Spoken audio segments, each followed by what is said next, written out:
नमस्कार दोस्तों, हमारे चैनल में आपका स्वागत है। दोस्तों, हम आपके बीच महाभारत की एक कहानी लेके उपस्थित हैं। महाभारत की एक कहानी ये है कि आखिर पांडव क्यों गए थे नर्क। दोस्तों, बहुत रोचक कहानी है, आप ध्यान से सुनिए, पूरा सुनिए, बहुत अच्छा लगेगा। दोस्तों, अगर आप हमारे चैनल पे नए हैं तो हमारे चैनल को सब्सक्राइब कीजिए और वीडियो को लाइक कीजिए।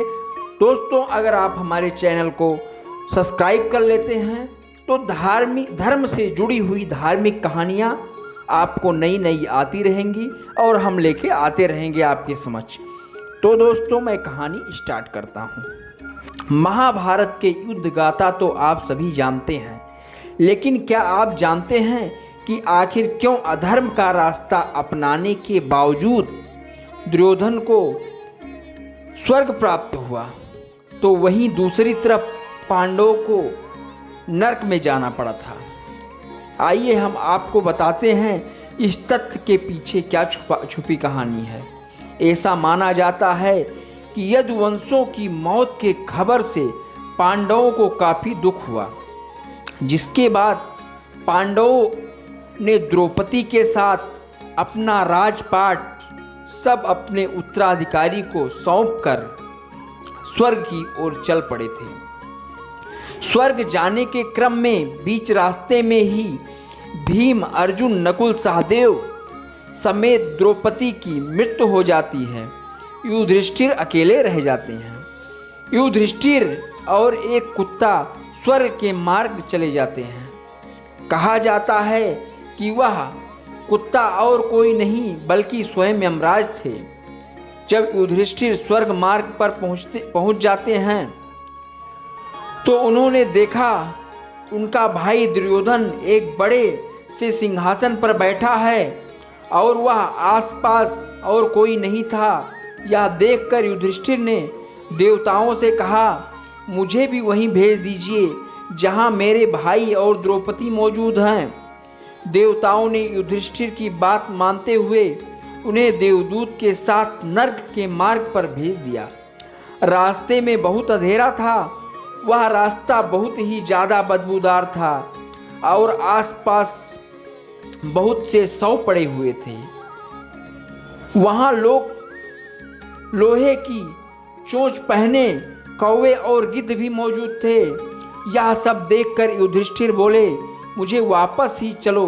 और जैसे ही युधिष्ठिर वापस स्वर्ग जाने लगे तो वहीं बहुत दुखी स्वर में लोगों की आवाज़ सुनाई देने लगी। उन लोगों की पहचान पूछने पर उन्होंने बताया कि वह उनके भाई भीम, अर्जुन, नकुल, सहदेव और पत्नी द्रौपदी है। उनकी बात सुनकर युधिष्ठिर वहीं ठहरने का फैसला किया।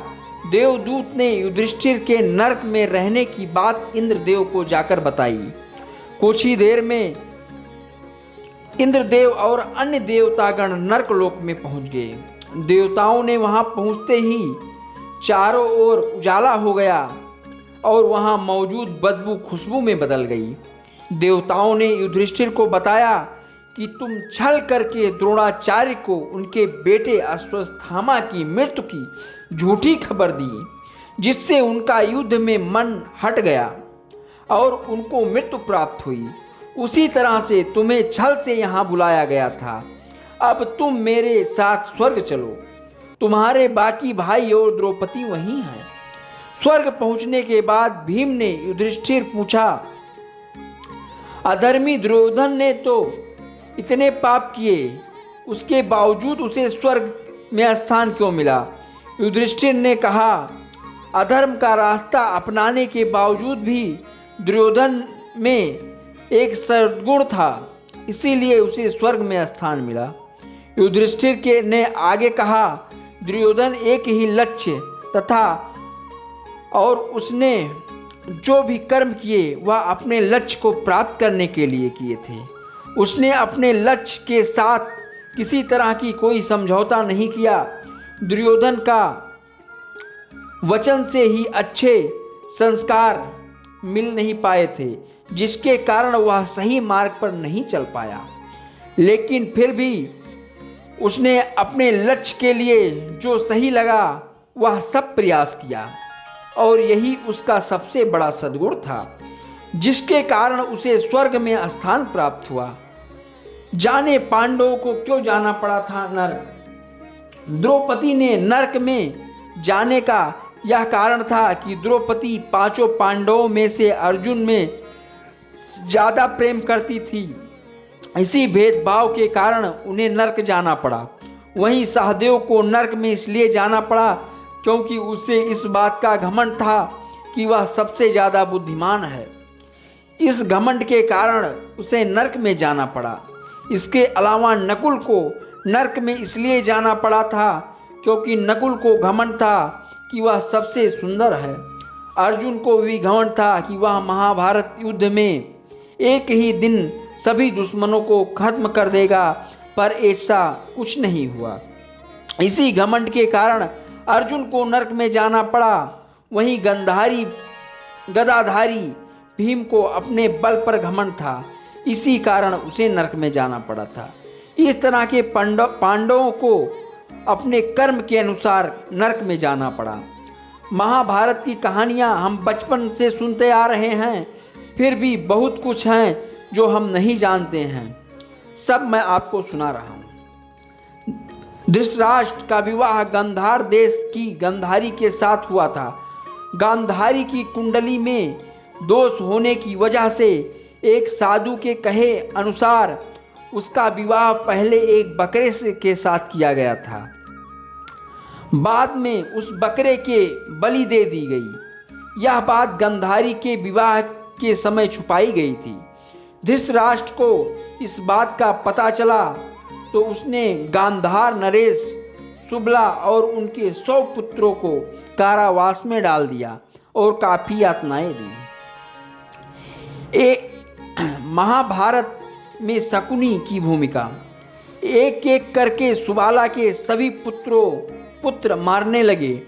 उन्हें खाने के लिए सिर्फ एक मुट्ठी भरा चावल दिया जाता था।